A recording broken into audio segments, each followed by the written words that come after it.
Assalamualaikum warahmatullahi wabarakatuh. Saya Laila Nadira Ramadona, NPM 184280014, Prodi Sistem Informasi semester 6, mata kuliah Arsitektur Enterprise.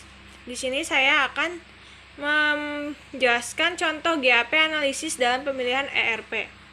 Sebelumnya, ERP adalah alat atau perangkat pendukung dalam bentuk aplikasi yang membutuhkan suatu strategi perencanaan dan pemilihan yang tepat sebelum digunakan dan diimplementasikan.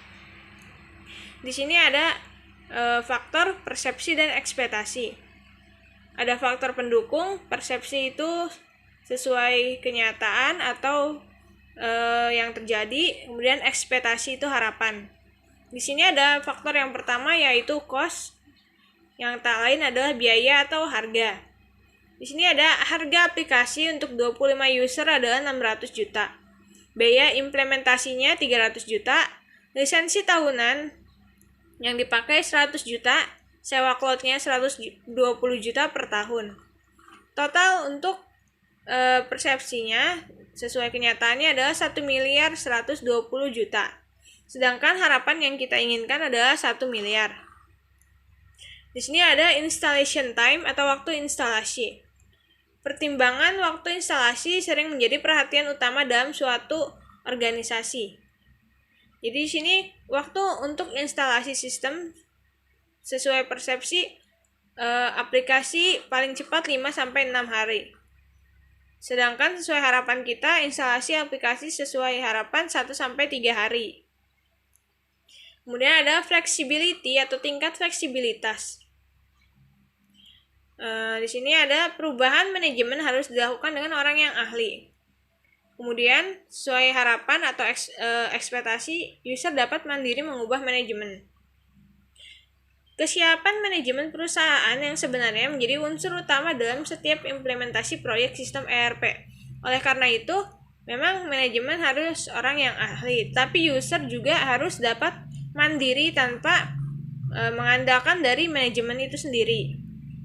Kemudian ada user interface, yaitu adanya modifikasi antar muka aplikasi. Di sini adanya trouble pada saat proses input dan output, itu persepsi atau sesuai kenyataannya. Kemudian ada ekspektasinya, yaitu proses input dan output dilakukan tanpa adanya kendala trouble. Memang setiap aplikasi ada trouble pada saat proses dan input dan output. Tetapi diharapkan proses input dan output itu tidak ada kendala agar kegiatan dapat berlangsung.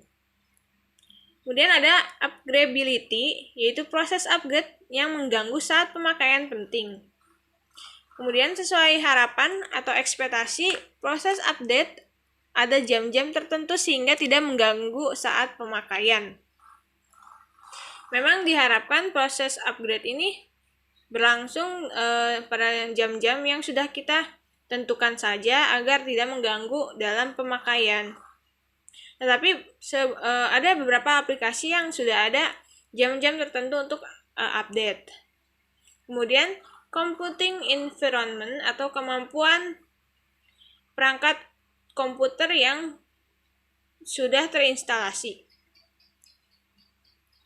Jadi permasalahan di sini itu komputer merespon lambat dan space penuh karena sistem aplikasi lama tidak dihapus. Sedangkan ekspektasi atau harapannya tidak adanya sistem lama karena akan mengganggu sistem yang baru.